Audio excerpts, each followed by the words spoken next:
Hey, yo, ladies and gentlemen, boys and girls, children of all ages, welcome back. It is your favorite show with your favorite bro back one more time. Whether it's for your liking or disliking, back for a brand new week. Back with Quick Takes, season 3, episode 3A.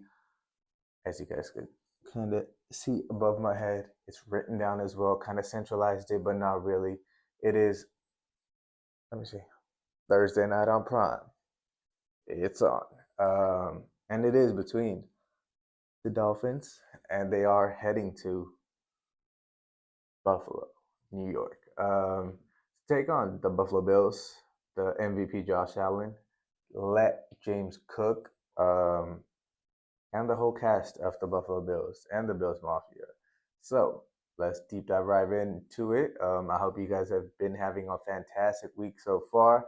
I unfortunately have not. As you guys could remember, game on Monday against the Chargers. Geno Smith looked like his best prime Justin Herbert so far. So yeah, we are kind of until Sunday's game against the Commanders, where we're going to be working a little heavy this week. But hey, a new week started. That's why we're here, and let's distract ourselves with this matchup. Let's deep dive into it right and now. All right, so let's talk about it. Dolphins. Now let's talk about the Bills first, because there's a lot of things wrong about the Dolphins. Bills. I mean, they've scored 41 points in the first one with that comeback win against the Baltimore Ravens in week 1 on prime time. And then week 2, a divisional matchup that I counted them out for. You see the blue this time. Obviously, I'm not counting you guys out. Bills Mafia, I am rocking with you guys. I do believe the Bills will win this and win it handedly, especially it being at home with the energy that you guys do bring out. Um, it's not that cold yet, so can Miami make this a competitive game? Maybe, hopefully so. If not, the firing calls for Mike McDaniel is going to be, even louder. Like I've said before multiple times on video, on record here, as well as, comment sections or probably Twitter as well. My prediction is he gets fired. He, as in Mike McDaniels. Um, I'm not sure if it's going to be before or after the Spain game, because I don't know if there are any like former head coaches to have that interim experience to go through that whole trip across Europe, come back, do all of that, all the logistics behind it. It's easier for us to kind of say, do da da da, but like for them to kind of handle all of that, it's a lot on their plate. So, with that being said, after that Spain game, however, I do see them, moving on in a different direction. I've said it before, they need a clean house from Chris Greer all the way down. It's his roster that, Mike McDaniels can't coach unless you give me a good roster. You can't really do anything. By the end, Bill Belichick couldn't muster up the rosters that he used to before. That's why, as a head coach, he had to, step down ish. And that's what it is. Like, even Nick Saban, he saw the new wave of NIL coming in. He knew he wasn't going to be able to coach the same manner. And, he kind of just said, hey, I'm going to step out of college football. And that was his thing. And in a similar facet in the NFL, in the professional setting, without having alignment, that's another thing I don't see them having between the GM, the head coach. Ownership's just whatever, but there's no alignment there. And I don't think, even with the new head coach, without a new GM, I don't think any of these problems will be solved. But there's still a lot more to talk about the Dolphins, as you can see. This is just a head coach. But yeah, I do see him moving on. Maybe Detroit next year, depending on how their offense looks overall, not just, on a week to week basis. And then we'll see what other openings come up. Maybe Washington with Caleb, with having that Washington connection from back in the day. There are a lot of different possibilities, but I do see him going back to being an OC around 2028, 2030. His name comes back as a head coaching candidate, kind of like Raheem Morris. And yeah, I think that's his career path in the next few years for the Dolphins. We'll talk about them in a second, like I said. Let's get back into the Bills. Josh Allen at quarterback, gotta take him over Tua. At running back, let James Cook. He's been cooking more than Devon Achane since not last year, but the year before. Injuries are starting to pile up with being a small-ish back, but being an explosive back and the speed demon that he is. Keon Coleman, I mean, him and Xavier Legette down in Carolina, they leave more. They're not taking those developmental steps as you would like. I mean, maybe you do see them pop up later on in the season, but you want to see that development of Keon Coleman to go into that 1A, 1B, but he looks more like to be a 2A, 2B ish type of wide receiver, which isn't bad. But at the same time, going from Stephon Diggs, you want to give your MVP a reliable weapon of that magnitude, but he's still surrounded around with Elijah Moore, Khalil Shakir, Joshua Palmer, who looked explosive. Curtis Samuel, that's a really good wide receiver, underrated wide receiver crew. Um, Dalton Kincaid, Dawson Knox, Jackson Hawes, I think he's done his fair bit. Reggie Gilliam at fullback, one of the few rosters that still keeps and uses a fullback. Um, I mean, if not the best, definitely a top three tackle duo between Dion Dawkins and Dion. Sorry, bro. Dion Dawkins and Spencer Brown.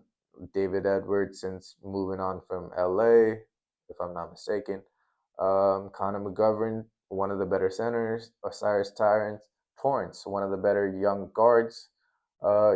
Defensively, used to have Russo, Epinesa.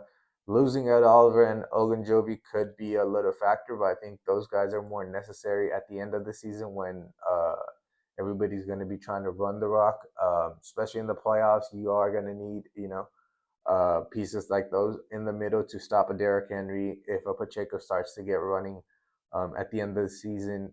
You need those type of guys. But for now, I think even with those misses, adding that Joey Bosa piece, they should be able to handle it in the back end. Matt Milano looks to be out of this one. That sucks. Shaq Thompson is questionable. His experience can play a factor, even if it's in a limited role. I think he can do something. Terrell Bernard, Dorian Williams, they're going to be very, very, very key to keep everything in front of them, to communicate, especially with the speed on the other side. You still have Taylor Rapp, Cole Bishop, Christian Benford, Tre'Davious White has came back. Solid pieces. There are, I mean, you could start nitpicking and try to find some holes, but almost all across the board for the Buffalo Bills, they look to be solidified. On the other side, looking at the Dolphins roster, boy, oh boy. Tua, okay. Achane, Jalen Wright, Ollie Gordon, arguably, one of the better running back tandems, but they're not successful, so they can't be one of the better ones. Tyreek Hill, yes. Jalen Waddle's questionable. Malik Watson's your third wide receiver. Westbrook Akine out of I do believe Tennessee, if I'm not mistaken. I think they did get him out of Tennessee, but outside of that, then your wide receiver room dwindles down. You traded for Darren Waller, he's out pretty much. That was a waste of pick. Julian Hill and Tanner Connor. Yeah, I'm sorry, I don't even know who you are. Alec Ingold, another one of those fullbacks that's still around. One of the better fullbacks. Shout out to the boy, former Raider. And then this O-line just kind of makes me sad. Patrick Paul, I do believe he came from Washington. Kendall Lamb should be a guard, but he's listed as a tackle. Jermaine Defetti, he's listed as a left tackle. He's on IR. Jonas Savanea, good luck. Liam Eichenberg, you're out, but I mean, not that it's great. Aaron Boone, Daniel Boonskill, okay. Keon Smith, he beat out Cole Strange to start because James Daniels on IR, okay. Larry Borum, he should be a guard. I don't know why he's out at tackle. He's way too big for that. Since Austin Jackson's out, yeah. So no wonder Tua is not. Probably I haven't even checked the O-line coach, but we could start nitpicking there as well. Moving on. Defensively, Chop Robinson still makes no sense. You had Bradley Chubb, you had Jalen Phillips. Talk about Jalen Phillips. he's listed as a strong side linebacker. Why? He's a 3-4 edge. If not, you add some weight on him and you turn him into a 4-3 edge. I don't understand the reasoning behind him having to play linebacker. He at no point is he going to go cover anybody, not even for 5 yards. So why were we even doing that? It goes back to Chop Robinson being drafted. That should have never been a pick. That should have been used at a more premium position like offensive line. So Tua can stay upright. I don't think any of the guys that I listed in the O line are a first round pick. That in itself shows why the dysfunctionality that is the Miami Dolphins exists. Yeah, other than that, I mean, they have solid pieces. You have your Matthew Judon, Bradley Chubb, Jordan Brooks, Willie Gay, Tyler Dodson, KJ Britt, Cam Good. Like, you have solid linebacker pieces, and they should play well against the tight ends of the Buffalo Bills. Cornerbacks too. Former Raider Jack Jones, shout out. Rasul Douglas, freaking Raiders not signing him. Minka Fitzpatrick that you did get back. Ashton Davis is starting next to him since Mel Lafonu is going to be out of this one. Kadir Kahu is out. Cam Smith's out. Artie Burns on IR. So they still have a couple pieces that are still coming back sooner rather than later. We'll see how they gel, but I just don't think the roster construction of this team was ever built for. I'm not even sure what it's built for. If it's for the playoffs, I don't even see them getting there. Yeah, clean house, start back up with the trenches. You're gonna have to start moving those pieces. That's why I brought up when Micah did get traded and Kenny Clark went to Dallas. Hey, Dallas can still go out and get one of these guys. They could go out, go get Jalen Phillips, Bradley Chubb. You just got Jadeveon Clowney. Um, Trey Hendrickson could still be a possibility since he is still on a 1 year deal. Some other pass rusher could come up. Maybe Jonathan Grenard out there. Some other team that starts slipping down and they're like, hey, maybe we do move on from this guy just a little bit later on in the season. Yeah. So I just don't have any faith on the Miami Dolphins. I just think they are business malpractice, football roster creation malpractice. Coaching, I feel like that's the easiest spot to kind of highlight. I think probably last year, Mike McDaniels kind of just gave up in a sense with this roster, with Tyreek, with all the other external factor rather than actually teaching football and all of that.